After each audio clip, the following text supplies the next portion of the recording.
Hello friends. मी प्राध्यापक Mangala Dahake, Adarsh B Ed college Yavatmal. आपल्याला आज मी अध्यापनाची कौशल्य सांगणार आहे. तर अध्यापनाचे कौशल्य कशाच्या अंडर येतात? तर अध्यापनाचे कौशल्य मायक्रो टीचिंग आपल्याला अभ्यासायचं आहे. तर मायक्रो टीचिंग म्हणजे काय? जेव्हा विद्यार्थ्याची ॲडमिशन बी एडसाठी होते, तेव्हा त्याच्या मनात असंख्य प्रश्न असतात. तर आपण वर्गात जाऊन शिकवायचे कसे? कोणता घटक निवडायचा? कोणते वर्ग येतील आपल्याला? आणि शैक्षणिक साधन कोणतं वापरायचं? कोणते प्रश्न विचारायचे? आणि मुलं उत्तर कशी देतील? कसं मुलांना बोलकं करायचं? तर यासारख्या प्रश्नांची उत्तरं आपल्याला जी सुरुवात आहे महाविद्यालयात प्रवेश घेतल्यानंतर, तर सूक्ष्म अध्यापन मुलांना शिकवल्या जाते. तो अध्यापनाचा पाया असं आपल्याला म्हणता येईल. तर सूक्ष्म अध्यापन शिकवण्याची का गरज आहे? का गरज आहे? आपण बी एडला ॲडमिशन घेतल्या वर्गात जाऊन तुम्ही नाव you are going to go and teach असं म्हणू शकत नाही. तर त्याला शास्त्रशुद्धपणे शिकवल्या गेलं पाहिजे. शास्त्रशुद्धपणे म्हणजे काय? तर सूक्ष्म अध्यापनाचा अर्थच तो आहे. अध्यापन हे समग्र न ठेवता त्याला तुकड्यांमध्ये वाटून कौशल्य शिकवून एक समग्र अध्यापन होल टीचिंग शिकवणे होय. तर मायक्रो टीचिंग म्हणजे काय? मायक्रो टीचिंग म्हणजे सायन्सच्या विद्यार्थ्यांना माहिती असेल, मायक्रो टीचिंग म्हणजे जे मायक्रोस्कोपमध्ये बघितल्यानंतर आपल्याला जे the things which we cannot see in our naked eyes. So त्या गोष्टी सूक्ष्मपणे अभ्यासणे आणि मग त्या प्रत्यक्षपणे मुलांना शिकवताना ते आपल्या अध्यापनात सामावून घेणे म्हणजेच काय झालं? सूक्ष्म अध्यापन होय. याची ही गरज शिक्षकाला आहे. कारण अध्यापनाचे वेगवेगळे विभागात विभागणी होते. एखादा घटक मुलांना शिकवायचा आहे. जर मुलांना काळ हा घटक शिकवायचा आहे किंवा मुलांना वनस्पती हा घटक शिकवायचा आहे, तर आपण प्रत्यक्ष वर्गात गेल्यानंतर आज आपण वनस्पती पाहणार आहोत, वनस्पती हा घटक पाहणार आहोत किंवा आज आपण काळ हे घटक पाहणार आहोत असे आपण म्हणू शकत नाही. तर आपण काय म्हणू शकतो? आपण त्यांना आपण सूक्ष्म अध्यापनाचे कौशल्य तुम्हाला माहिती नाही आहे, परंतु जर त्यानुसार जर गेलं तर आपल्याला काळ म्हणजे काय किंवा वनस्पती म्हणजे काय याची आपल्याला प्रस्तावना करावी लागेल. प्रस्तावना कशी? की आपल्याला सांगावं लागेल मुलांना की मुलांनो, तुम्ही हिरवी झाडे पाहिलेली आहे का? बगीचात गेलेली आहे का? बगीच्यामध्ये कोणकोणती झाडे दिसतात तुम्हाला? त्या पानांचा आकार कसा? फुलांचा रंग कोणता? कोणती झाडे वनस्पती उपयोगी आहे का? कोणती झाडे या फुलांची आहे का? कोणती फक्त पानांचीच होती? कोणती पाने सरळ होती की कोणती पाने कोणत्या कोणत्या आकाराची होती? असे तुम्हाला बेसिक प्रश्न मुलांना विचारावे लागेल. आणि नंतर मग आज आपण वनस्पती हा भाग पाहणार आहोत. किंवा जर मुलांना तुम्ही गणिताचं वर्तुळ शिकवणार असाल तर मुलांना आपण कसं विचारू शकतो की मुलांना तुम्ही पोळीचा आकार कसा असतो? बांगडी कशी असते? गाडीची चाकं कशी असतात? आपण जेवण करतो, प्रत्येकच ताट नाही पण जेवण करतो, ताटाचा आकार कसा असतो? गोल. या सर्वांची उत्तरं कशी येतील? गोल. तर मुले काय म्हणतील? ही सर्व कशी आहे? गोल. म्हणजेच काय? Circle shape. म्हणजेच काय? वर्तुळ आकार. तर आज आपल्याला काय पाहायचं आहे? वर्तुळ पाहायचं आहे. तर असं हे जे प्रश्न होती, ही प्रश्न म्हणजे काय झाली? प्रस्तावना कौशल्य. तर हे प्रश्न आहे. आणि तुम्हाला वनस्पती शिकवायचं आहे. वनस्पती मग ती तुम्हाला जर वृक्ष एखादं झाड सांगायचं असेल, वड सांगायचं असेल, तर काही मुलांनी वड पाहिलेला असतो, काहींनी नसतो पाहिलं. तर मग काय करायचं अशा वेळेला? अशा वेळेला आपण पिक्चर काढतो त्याचं. तर ते पिक्चर म्हणजे काय झालं? शैक्षणिक साधन. त्याच्यानंतर तुम्ही शिकवलेला घटक, वर्तुळाचे प्रकार. तर तुम्ही शिकवलेला घटक वनस्पतींचे प्रकार असेल, त्याचे भाग असतील. तर तुम्ही शिकवलेला घटक मुलांना कितपत समजला आहे की नाही हे पाहण्यासाठी तुम्हाला काय करावे लागेल? प्रश्न विचारावे लागतील. आणि हे प्रश्न म्हणजे एक प्रकारचे कौशल्य झालं. त्यानंतर आपण काय शिकतो आणि शिकवताना ज्या ज्या गोष्टी आपल्याला उपयोगात येतात, म्हणजे एखाद्या स्पष्ट करून सांगायचा आहे भाग, मेंदूची रचना असेल किंवा मग एखादी कविता असेल, आई कविता असेल, किंवा मग पत्रलेखन असेल, एखादा विशिष्ट भाग तुम्हाला समजून सांगायचा आहे. समजून सांगताना तुम्ही ज्या ज्या गोष्टी, ज्या ज्या क्रिया करतात ते स्पष्टीकरण. तर ह्या सगळ्या गोष्टी आपल्याला अध्यापन करताना सांगावे लागतात. तर ह्या अध्यापन करताना सांगण्यात येणाऱ्या गोष्टीच म्हणजे काय झालं, एक प्रकारचं कौशल्य झालं. तर अध्यापन हे सगळं समग्र न घेता तुकड्या तुकड्यांमध्ये विभागणी करून देणे म्हणजे काय झालं, सूक्ष्म अध्यापन. तर या सूक्ष्म अध्यापनाचे प्रकार कोणते? सर्वसाधारणपणे 5-6 कौशल्य प्रत्येक महाविद्यालयात घेतले जातात. तो कुठलं आहे? तर पहिलं प्रस्तावना कौशल्य, दुसरं नोटे करू शकता तुम्ही, प्रस्तावना कौशल्य, दुसरं आहे स्पष्टीकरण कौशल्य, तिसरं प्रश्न कौशल्य, चौथं चेतकबद्धक कौशल्य आणि पाचवं समारोप वगैरे येतं, किंवा मग पहिलं प्रस्तावना, दुसरं प्रश्न कौशल्य, तिसरं स्पष्टीकरण, चौथं चेतक बदल आणि पाचवं गृहपाठ किंवा उदाहरण व दाखल्यांचा उपयोग, असे आपण कौशल्य सांगू शकतो. सर्वसाधारणपणे सगळीकडे सारखीच कौशल्य आहे. सर्व काही कौशल्य एकत्र मिक्स झालेली आढळतात आणि त्याच्यामध्ये फलकलेखन हे कौशल्यसुद्धा आपण घेतलं जाते. पण 5 कौशल्य सर्वसाधारणपणे सर्व महाविद्यालयामध्ये आपल्याला आढळतात. प्रस्तावना, स्पष्टीकरण, प्रश्न कौशल्य, उदाहरण व दाखल्यांचा उपयोग, प्रबलन आणि फलकलेखन, 5-6 ही कौशल्ये सर्वसाधारणपणे एका पाठात जेवढ्या गोष्टी करायच्या असतात तेवढी कौशल्ये आपल्याला तिथेच आढळतात. तर पहिलं कौशल्य प्रस्तावना कौशल्य. तर प्रस्तावना कौशल्यामध्ये आपल्याला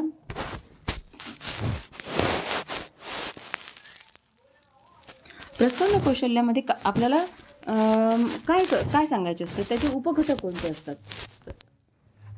प्रत्येक कौशल्याची एक उपघटक असतात. तर त्या कौशल्याची उपघटक आपल्याला आता पाहायची आहे. तर प्रस्तावना कौशल्यामध्ये कुठले उपघटक असतात? तर प्रस्तावना कौशल्यात पहिलं उपघटक म्हणजे अवधान केंद्रीकरण. मुलांना तुम्ही जेव्हा शिकवता तेव्हा मुलांचे लक्ष विचलित असते. इकडे तिकडे मुलं पाहत असतात.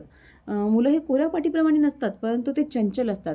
आपल्यासारखं स्थिर बसू शकतात का ते? नाही. छोटे मुलं इकडे तिकडे फिरत असतात. मन कुठे खाण्याकडे जातं, कधी पिझ्झाकडे जातं, कधी नूडल्सकडे जातं, कधी मूवीकडे जातं, कधी खेळण्याकडे जातं, कधी मित्राकडे जातं. तर मुलांचं अवधान म्हणजे कॉन्सन्ट्रेशन हे केंद्रीकरण करण्याचं गरजेचं आहे. आणि हे आहे पहिलं कौशल्य प्रस्तावनेचं उपघटक. तर प्रस्तावनेचे उपघटक किती आहे तुम्ही नोंद करू शकता. अवधान केंद्रीकरण, संबंधित पूर्वज्ञान जागृती, कुतूहल निर्मिती, शैक्षणिक साधनांचा उपयोग, शेवटचं हेतुकथन व शीर्षक लेखन. हे आहे 5 उपघटक किंवा सब स्किल्स. पहिलं कोणतं? अवधान केंद्रीकरण म्हणजे त्यांचं कॉन्सन्ट्रेशन फोकस करायचं. नंतर संबंधित पूर्वज्ञान म्हणजे त्यांचं प्रिव्हियस नॉलेज जागृत करायचं. थर्ड म्हणजे क्युरियोसिटी, कुतूहल निर्मिती करायची, क्युरियोसिटी त्यांची जागृत करायची. त्याच्यानंतर शैक्षणिक साधनाचा उपयोग म्हणजे यूज ऑफ टीचिंग एड्स. आणि फोर्थ हेतुकथन म्हणजे स्टेटमेंट ऑफ एम आणि रायटिंग द टायटल. तर तुम्ही जेव्हा टॉपिक घेतला एखादा तर त्या टॉपिकविषयी मुलांचं कसं कुतूहल निर्मित होईल. सरळ शिकवायला गेले तुम्ही तर मुलांचं कुतूहल निर्मिती होणार नाही. त्याच्यामुळे तुम्हाला मुलांची अवधान निर्मिती करायची आहे, कुतूहल निर्मिती करायची आहे, कॉन्सन्ट्रेशन, आज मॅडम काय शिकवणार आहे, आज सर काय शिकवणार आहे. जर तशी कुतूहल निर्मिती झाली तरच मुलं तुमच्या टॉपिककडे लक्ष देतील. आणि छान टीचिंग एड्स आणलं. इंट्रोडक्शनसाठीच वनस्पती शिकवायची आहे, मेंदूची रचना शिकवायची आहे, हृदयाचे पार्ट शिकवायचे आहे, पार्ट्स ऑफ प्लांट शिकवायचे आहे. तर त्याचं पिक्चर आणलं तुम्ही छान क्रिएटिव्ह किंवा व्हिडिओ दाखवला तर मुलांचं कॉन्सन्ट्रेशन तुमच्या शिकवण्याकडे जाईल, अन्यथा त्यांचं विचलन होईल. तर मुलं तुम्हाला तुमच्या बोलण्याकडे लक्ष देईल. शेवटचं जे आहे हेतुकथन व शीर्षक लेखन, तर तुम्ही मुलांचं अवधान केंद्रीकरण केलं की आज आपल्याला वनस्पतीचे भाग पाहायचे आहे. मग त्याविषयी तुम्ही संबंधित पूर्वज्ञान जागृती केली की तुम्ही बगीच्यात गेले होते का, पार्कमध्ये गेलात का, कोणत्या प्रकारची झाडे पाहिली, झाडांच्या पानांचा रंग कोणता, फुलांचा रंग कोणता, आणखी काय पाहिलं, ह्या गोष्टीचे तुम्ही जर मुलांना प्रश्न विचारले. तुम्ही वनस्पतीचे कोणते पार्ट्स पाहिले, पार्ट्स ऑफ प्लांट. मग कोणी म्हणेल दांडी पाहिली, फुलं पाहिले, त्याची स्टेम पाहिली, रूट्स पाहिलं, फ्लावर पाहिली, बर्ड पाहिलं. तर मग ही झाली पूर्वज्ञान जागृती. मग कुतूहल निर्मिती तुम्ही टीचिंग एड्स दाखवून कराल. शैक्षणिक साधन जेव्हा दाखवाल तेव्हा मुलांचं कुतूहल निर्मिती होईल. तर हे झालं कुतूहल निर्मिती. आणि सगळ्यात शेवटचा आणि महत्त्वाचा भाग म्हणजे हेतुकथन. So today we are going to learn parts of plant. किंवा मग आज आपण आज आपण काय पाहणार आहोत, तर वनस्पतींचे भाग पाहणार आहोत. आणि तेव्हाच शीर्षक लेखन करायचं, म्हणजे टायटल लिहायचं बोर्डवर काय लिहायचं, त्याच्या पहिले लिहून ठेवायचं वर्ग, विषय, घटक. आणि सगळ्यात शेवटी जेव्हा आज आपण वनस्पतीचे भाग, किंवा आज आपण काळ पाहणार आहोत, किंवा आज आपण पत्रलेखन पाहणार आहोत, किंवा आज आपण आईविषयी कविता पाहणार आहोत, किंवा आज आपण today we are going to learn this आपण हे पाहणार, हे जेव्हा लिहितो तेव्हा फळ्यावर शीर्षक लिहायचं. हे झालं प्रस्तावना कौशल्य. तर याच्यात त्याज्य घटक कोणते आहे? त्याज्य घटक बघा, त्याज्य घटक म्हणजे पहिलं पूर्वज्ञान संबंधी अंदाज चुकीचे बांधणे, दुसरं शैक्षणिक साधनांचा अपुरा वापर, तिसरं अनपेक्षित प्रतिसाधने गोंधळ, आणि चौथं वर्गाशी विसंवादी वर्तन. ह्या 4 गोष्टी आहे ना, ह्या टाळल्या पाहिजे. म्हणजे प्रस्तावना कौशल्यामध्ये जे पहिलं कौशल्य सांगितलं मी, की ह्या गोष्टी त्याच्यामध्ये आपण टाळल्या पाहिजे. पूर्वज्ञानाशी संबंध नसणे. तुम्ही जो घटक घेतला, टेन्स शिकवायचे आहे, त्याचा पूर्वज्ञानाशी संबंध नाही आहे. तुम्हाला शिकवायचं आहे व्याकरण, पण तुम्ही प्रश्न विचारायचे आहे रेसिपीवरचे, तुम्ही प्रश्न विचारायचे आहे मूव्हीवरचे, तर त्यांच्या पूर्वज्ञानाशी सांगड नाही. जर वर्तुळ शिकवायचं आहे तर गोल तुम्हाला बांगडी सांगावं लागेल, पोळी सांगावं लागेल, चौकोन सांगून उपयोग होणार नाही. तर पूर्वज्ञानाशी संबंध तुम्हाला इथे दाखवता येणार नाही. त्याच्यानंतर शैक्षणिक साधनंही तुम्हाला करेक्ट प्रॉपर दाखवावं लागेल. वनस्पती आहे तर वनस्पतीचेच फोटोज, पिक्चर्स झाडांचेच लागेल तुम्हाला, त्याचे पार्ट्सचेच लागेल, डिफरंट दाखवून चालणार नाही.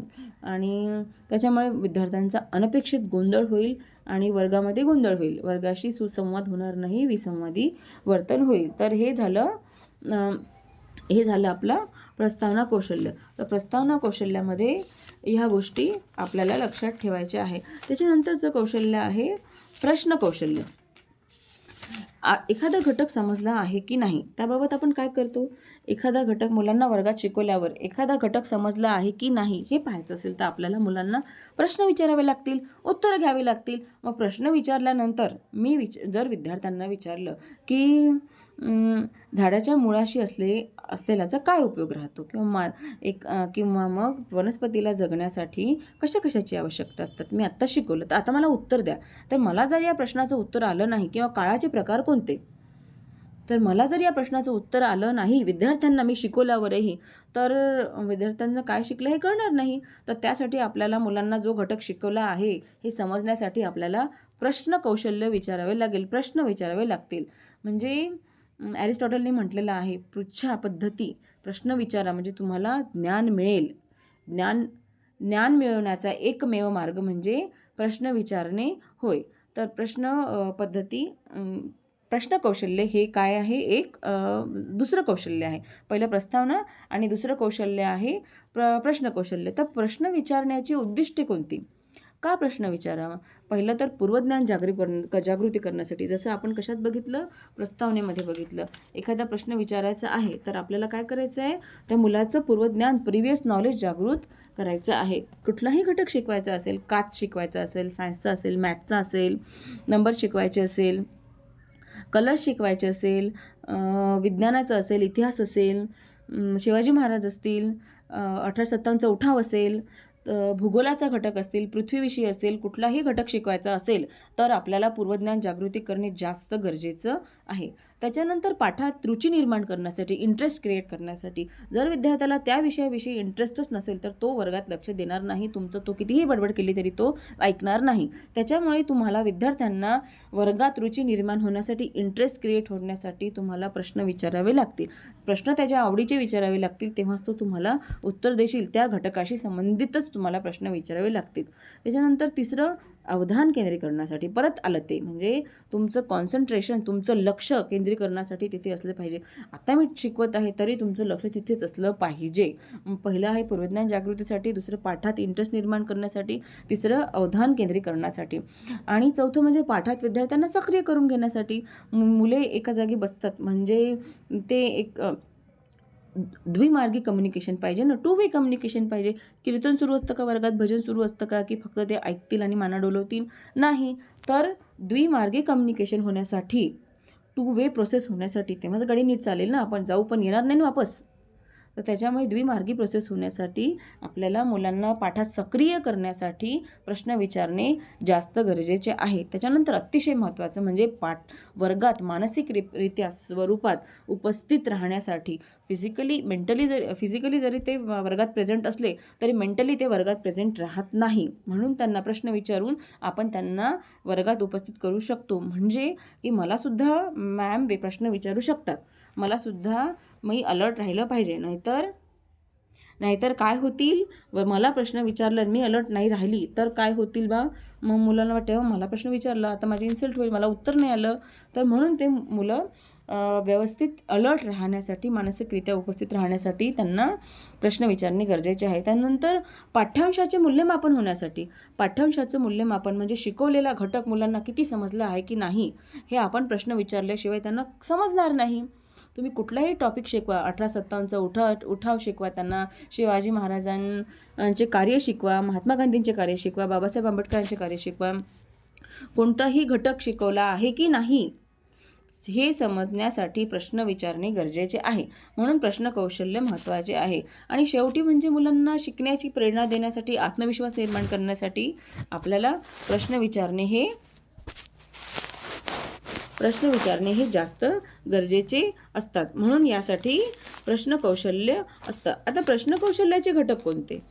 तर प्रश्न कौशल्याचे घटक फक्त 2च घटक म्हणता येईल त्याला. एक उच्चस्तरीय प्रश्न आणि एक निम्नस्तरीय प्रश्न. उच्चस्तरीय प्रश्न म्हणजे हायर लेवल क्वेश्चन आणि निम्नस्तरीय प्रश्न म्हणजे लो लेवल प्रश्न. तर हायर लेवल प्रश्न म्हणजे कुठले? जे विचार क्षमतेला चालना देतात, ज्या प्रश्नाने आपल्याला विचार करावे लागते ते प्रश्न म्हणजे उच्चस्तरीय प्रश्न. आणि निम्नस्तरीय प्रश्न म्हणजे फक्त एक आपल्याला आपली जी स्मरणशक्ती आहे ती फक्त रिमाइंड करून उत्तर देते, तर ते म्हणजे निम्नस्तरीय प्रश्न. शिवाजी महाराजांचा जन्म कुठे झाला हा प्रश्न आहे, त्याचं फक्त एकच उत्तर येईल, तर ते निम्नस्तरीय प्रश्न. महात्मा गांधींच्या वडिलांचे नाव काय होते हे निम्नस्तरीय प्रश्न. परंतु त्याच्यामध्ये जर आलं शिवाजी महाराजांचे कार्याचं वर्णन करा किंवा महात्मा गांधींचे कार्य विश्लेषण करा किंवा मग सावित्रीबाई फुलेंच्या कार्याची तुलना करा तर ह्या प्रकारचे जर प्रश्न असतील तर हे जे गोष्टी विद्यार्थ्यांच्या विचारशक्तीला चालना देतील ते प्रश्न म्हणजे उच्चस्तरीय प्रश्न. आणि उच्चस्तरीय प्रश्न 60% आणि निम्नस्तरीय प्रश्न 40% असावं असं रेशो सांगितले आहे. तर कोणते योग्य घटक, उपकौशल्य कोणती असावी प्रश्न कौशल्य सादर करताना कोणती असावी उपकौशल्य? तर पहिलं असेल योग्य आवाज असावा. प्रश्न विचारताना परफेक्ट व्हॉईस असला पाहिजे, जो पहिल्या विद्यार्थ्यापासून शेवटच्या विद्यार्थ्यांपर्यंत प्रत्येकाला तो प्रश्न ऐकू आला पाहिजे आणि त्याचं बरोबर उत्तर गेलं पाहिजे. त्याच्यामुळे आपला आवाज योग्यच असला पाहिजे. 2 नंबर आवाजाची गती ही परफेक्ट स्पीड असली पाहिजे. पहिला परफेक्ट व्हॉईस, दुसरा परफेक्ट स्पीड. खूप मोठाही नको, खूप छोटाही नको आणि मुलांना कानाला कर्कशही नको. तिसरं म्हणजे फ्लुएन्सी असावी, म्हणजे असखलितपणा असावा तुमच्या बोलण्यात, तुमच्या प्रश्न विचारण्यात, तुमच्या शिकवण्यात क्लिअरिटी असायला हवी, संदिग्धता नसायला नको. त्याच्यानंतर चौथा आहे प्रश्नांचे वितरण, म्हणजे डिस्ट्रीब्युशन ऑफ क्वेश्चन कसे असतात म्हणजे प्रश्नांचे वितरण हे समान असायला हवे. प्रत्येकाला, पहिल्या मुलाला, मधल्या मुलाला आणि शेवटच्या मुलाला, प्रत्येक विद्यार्थ्याला प्रश्न हा विचारला गेला पाहिजे. म्हणजे प्रश्न फेक ही समान असायला हवी. त्याच्यानंतर प्रश्नानंतरचा विराम म्हणजे पॉज. प्रश्न विचारल्यानंतर 5 मिनिटं थांबून मुलांकडनं उत्तर यायला, विचार करायला वेळ द्यावा. प्रश्न विचारल्यानंतर तो विराम घ्यायला हवा. थोडा वेळ विद्यार्थ्यांना उत्तरासाठी विचार करण्यासाठी विराम घ्यावा. त्यानंतर प्रश्नाची अनावश्यक पुनरावृत्ती म्हणजे अननेसेसरी रिपिटेशन ऑफ क्वेश्चन. एकच प्रश्न आपण वारंवार विचारू नये. प्रश्नाची अनावश्यक पुनरावृत्ती करू नये. त्याच्यानंतर प्रॉपर सिक्वेन्स असावा, सुसंगत क्रम असावा. प्रॉपर सिक्वेन्स हा आपल्याला तिथे असायला हवा. मुलांना प्रश्न विचारताना तुम्ही ज्या पद्धतीने घटक शिकवला त्याच पद्धतीने मुलांनी प्रश्नाची योग्य क्रमाने उत्तर द्यायला पाहिजे. तर क्रम असेल, तुम्ही जर मुलांना प्रेझेंट टेन्स शिकवलं, नंतर पास्ट शिकवलं, नंतर फ्युचर शिकवलं, तर तुमचे प्रश्न हे प्रेझेंट टेन्स, पास्ट टेन्स आणि फ्युचर टेन्स याचप्रमाणे प्रश्न आले पाहिजे. म्हणजे प्रश्नाची गती ही प्रश्नाचा क्रम हा योग्य असायला हवा. आता कोणते घटक टाळायचे किंवा मग प्रश्नाची रचना कशी असावी? पहिले कोणते घटक टाळायचे? आवाज हा योग्य असावा, अयोग्य असू नये, फ्लुएन्सी असावी, अनावश्यक पुनरावृत्ती टाळावी, असंगत क्रम असू नये. आणि आता प्रश्नाची रचना कशी असावी? प्रश्न कसा रचला जावा, तर तो पाठ्यवस्तू पोषक असावा, म्हणजे रिलेव्हंट असावा. तुम्ही जो घटक शिकवलात त्याच्याशीच निगडीत प्रश्न असावा, त्याच्या व्यतिरिक्त प्रश्न असू नये. व्याकरणदृष्ट्या निर्दोष असावा, ग्रॅमॅटिकली करेक्ट असावा, कारण मुलं हे आपली कॉपी करत असतात, अनुकरण करत असतात. टीचरचंच बरोबर म्हणतात, ते दुसऱ्यांचं म्हणत नाही. म्हणून तुमचा प्रश्न हा व्याकरणदृष्ट्या करेक्ट असायला हवा. प्रॉपर वर्ड्स असावा, मोजक्या शब्दात असावा. Subject plus verb plus object यासारखा प्रश्न बरोबर प्रॉपर वर्ड्समध्ये असावा. त्यानंतर निस्सिंध त्याच्यानंतर प्रिसाईज शब्दरचना असावी, त्याच्यामध्ये कुठलेही डाऊट नको. तर हे झालं प्रश्नकौशल्य. प्रश्नकौशल्य हे आपल्याला मुलांमध्ये आत्मविश्वास निर्माण करण्यासाठी जास्त महत्त्वाचे आहे. ती मुलांना प्रेरणा देतात आणि प्रश्नकौशल्य विचारल्याने मुलं मेंटली वर्गात प्रेझेंट राहतात. तर ही झाली 2 कौशल्य. पहिलं कौशल्य प्रस्तावना कौशल्य, दुसरं कौशल्य प्रश्नकौशल्य, तिसरं कौशल्य आहे स्पष्टीकरण कौशल्य, चौथं कौशल्य आहे चेतक बदल आणि 5वं कौशल्य आहे फलकलेखन. तर या भागात आपण पाहिली 2 कौशल्य. पहिलं कौशल्य प्रस्तावना कौशल्य, त्याची आवश्यकता, गरज, महत्त्व आणि त्याचे सब स्किल्स उपघटक हे पाहिले. आणि दुसरं आहे प्रश्नकौशल्य, त्याची आवश्यकता, सब स्किल्स ह्या गोष्टी आपण पाहिलेल्या आहे. तर नंतरच्या याच्यामध्ये आपण उरलेली 3 कौशल्ये पाहू. धन्यवाद.